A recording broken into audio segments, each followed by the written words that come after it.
Have you found something to work No. on? Even though there's absolutely nothing to work on. I'm sure there is something to work on.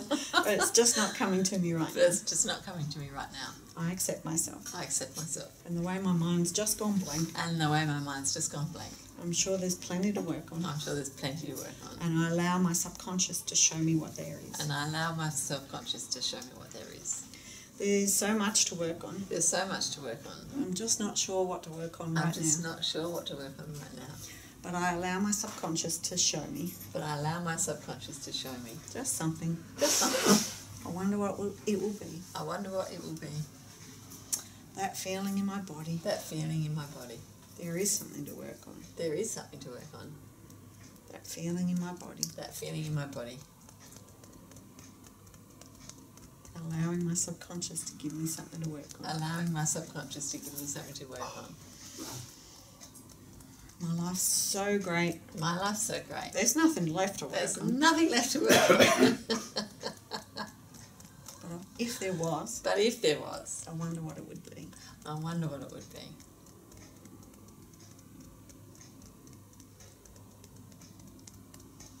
Allowing my body to give me a picture, Allowing my body to give me a picture, a feeling, a feeling, an emotion, an emotion, a thought, a thought, a memory.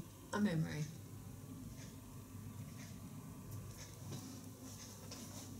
A belief. a belief. I wonder what I'll work on. I wonder what I'll work on. Okay, I've got one. Mm-hmm. It's the how's the best way to describe it? Fear of stopping the application of new knowledge. So, for example, if I learn something new and then I have a go in an expert way, that just stops me from keeping on going. So it's the keeping on goingness, the staying focused and keeping on going. All right, so give me an example of the first time you felt that.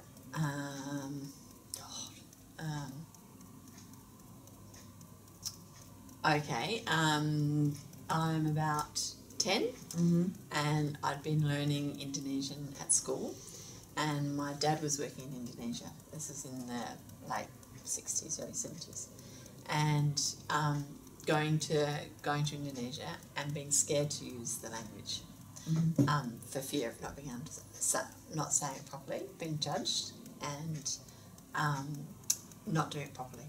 Okay, so when you tune into that 10-year-old Yep, who's been studying Indonesian, yep, goes over to Indonesia to see Yeah. Dad, and is too scared to speak Indonesian yep, because what if I do it wrong? yep.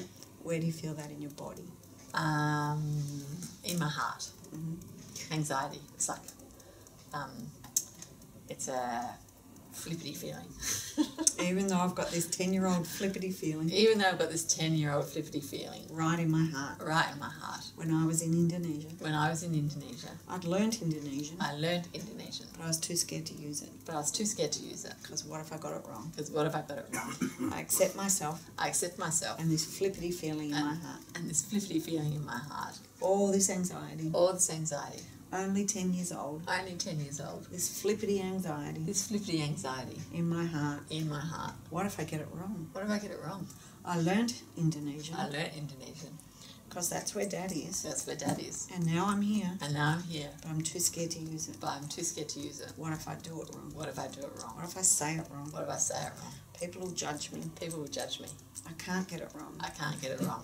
I'm too scared to get it wrong. I'm too scared to get it wrong. I don't know it well enough. I don't know it well enough. I'm only 10 years I'm old. only 10. I don't know it well enough. I don't know it well enough. I might get it wrong. I might get it wrong. I can't speak it. I can't speak it. I might get it wrong. I might get it wrong. This flippity feeling in my heart, This flippity feeling in my heart. asking my body to process and release the anxiety, Asking my body to process and release the anxiety. all the way back to that 10-year-old. All that way back to that 10-year-old. Giving her some advice from me in the future. Giving her some advice for me in the future. What's that advice? It's okay to get it wrong. It's okay to get it wrong. It's okay to get it wrong. Give it a go. Give it a go. Give it a go. It's okay to get it wrong. It's okay to get it wrong. That's how you learn. That's how you learn. It's okay to get it wrong. It's okay to get it wrong. That's how you learn. That's how you learn. By practicing. By practicing. And getting it wrong. And getting it wrong. That's how you know how to get it right. That's how you know how to get it right. Releasing all that flippity anxiety. Releasing all that flippity anxiety. Out of my heart. Out of my heart. Out of her heart. Out of her heart. Letting her know it's okay to get it wrong. Letting her know it's okay to get it wrong. Releasing all the judgment. Releasing all the judgment. All the judgment if she gets it wrong. All the judgment if she gets it wrong. All the way back to its origin. All the way back to its origin. To the first time she was judged for getting it wrong. To the first time she was judged for getting it wrong.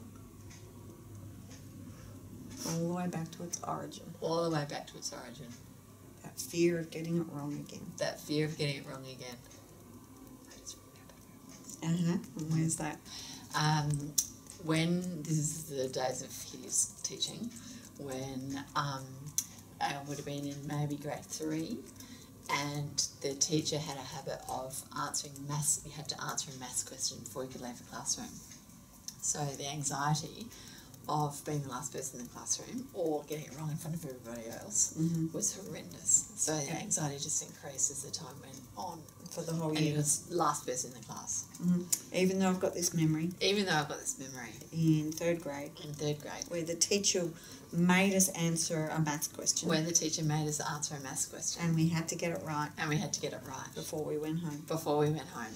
The anxiety of getting it wrong. The anxiety of getting it wrong. I can still feel that flippity feeling. I can still feel that flippity feeling. In my heart. In my heart. All that anxiety. All that anxiety. What if I get it wrong? What if I get it wrong? In front of the whole class. In front of the whole class. I'll never get home. I'll never get home. I'm going to be last again. I'm going to be the last again. I accept myself. I accept myself. And all this flippity feeling. And all this flippity feeling. All the anxiety. All the anxiety. That built up over the whole year. That built up over the whole year. It's time to process and release it. It's time to process and release it. I was only in grade 3. I was only in grade 3. The teacher thought she was doing the right thing. The teacher thought she was doing the right thing. But all it did was create anxiety. All it did was create anxiety. And it built up over the year. And it built up over the year. That fear of being asked the question. That fear of being asked the question. Feeling myself answering it wrong. Feeling myself answering it wrong. What did that feel like when you answered it wrong? I just didn't want to open my mouth. I didn't want to say anything.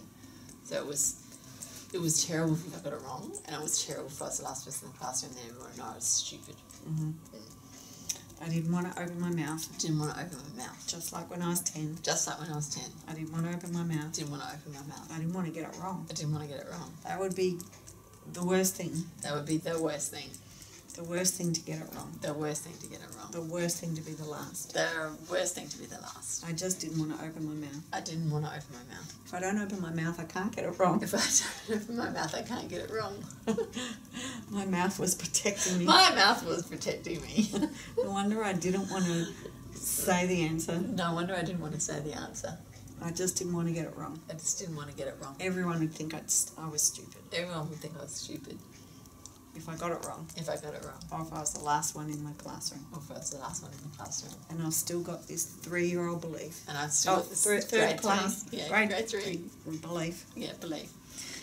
That I've got to keep my mouth shut. And I've got to keep my mouth shut. Then I won't get it wrong. Then I won't get it wrong. And I won't be judged. And I won't be judged. I won't be called stupid. And I won't be called stupid. I won't be the last one in the classroom. I won't be the last one in the classroom. And this grade 3 belief. And this grade 3 belief. That I'm stupid. That I'm stupid. I'm going to get it wrong. That I'm going to get it wrong. If I speak out. If I speak out. I've got to stay quiet. I've got to stay quiet. I've got to avoid being called stupid. I've got to avoid being called stupid. I've got to study. I've got to study. I've got to know it all. I've got to know it all. Otherwise, I'll get it wrong. Otherwise, I'll get it wrong. I'll be embarrassed. I'll be embarrassed. And I'll be the last one in the classroom. I'll be the last one in the classroom. No wonder I've got to study. No wonder I've got to study. Is that ring true? Where did we start? That belief that you've got to... Yeah, it's the belief I've got to keep. I've got to study and I've got to get it right or don't do it at all. Get it right or don't do it at all. So don't... It's the fear of not practicing and getting it wrong. So you see where that came from? Yeah. It's just the judgment and fear of getting it wrong. So do you remember when you did get it wrong in the classroom and what that felt like? Yeah. I can remember what it feels like, but it doesn't have the charge. If I think about specifically doing maths, there's still a little bit, but not. It's not like it was. And that's also through practice in nursing. You know, you have to get your calculations right. Yeah. So you have to get used to doing that in front of people. Do you remember what the question was that you got wrong? No. Well, it was multiple. It wasn't just one. There were lots. Yep. Even though there was lots of maths questions. And I got some of them wrong. I remember the feeling of getting it wrong. I probably got lots right as well. But it didn't have the emotional charge of getting it wrong. No wonder I've got to get it right. Or not do it at all. Or don't do it at all. I accept myself in this belief. And I ask my body to release it now. All the way back to grade 3. I've had this grade 3 belief playing out in my life. That feeling of getting it wrong. Getting it wrong many times. My body protecting me. Telling me to make sure I get it right. Study until I get it right. Or don't do it at all. I've had that belief trapped in my body. Since grade 3. And I choose to release it and let it go. All the way back to grade 3. Giving her some advice. What's the advice you want to give her? It's okay to get it wrong. It's okay to get it wrong. It's okay to get it wrong. It's okay to get it wrong. It's okay to get it wrong. Everyone gets it wrong sometimes. Everyone has their turn at being last. And I thought it was just me. Everyone gets it wrong sometimes. That's how you learn. Releasing all the emotional charge around it. Around feeling stupid. All the humiliation. Releasing the embarrassment. Releasing the feeling that they think I'm stupid. Everyone in the classroom is thinking the same thing. Everyone in the classroom is thinking the same thing. And I thought it was just me. Releasing that belief all the way back to its origin.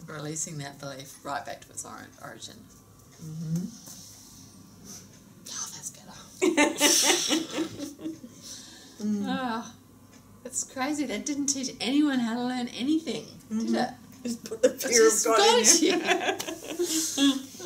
But to those two young age, so 10-year-old and whatever that is. Yeah, it's earlier than that.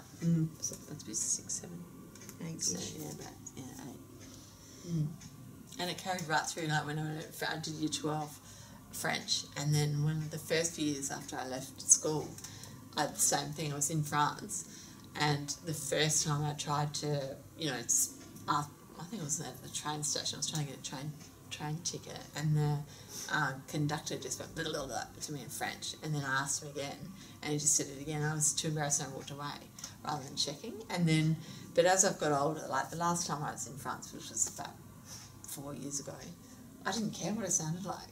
So obviously I've done some work on it, and it didn't matter, and no one cared, and everyone was happy that I was giving it a go. So how old were you when you walked away from the I would have train been station? maybe 19, 20, probably. Yeah. And then I've been backwards in France sort of most of my adult life. So the last time was when I was 50. So obviously, the paucity of French has just got increased, but it doesn't matter. Yeah, so when you think about that 19-year-old yeah, at the station. Yeah, it felt like the 3-year-old. Yeah.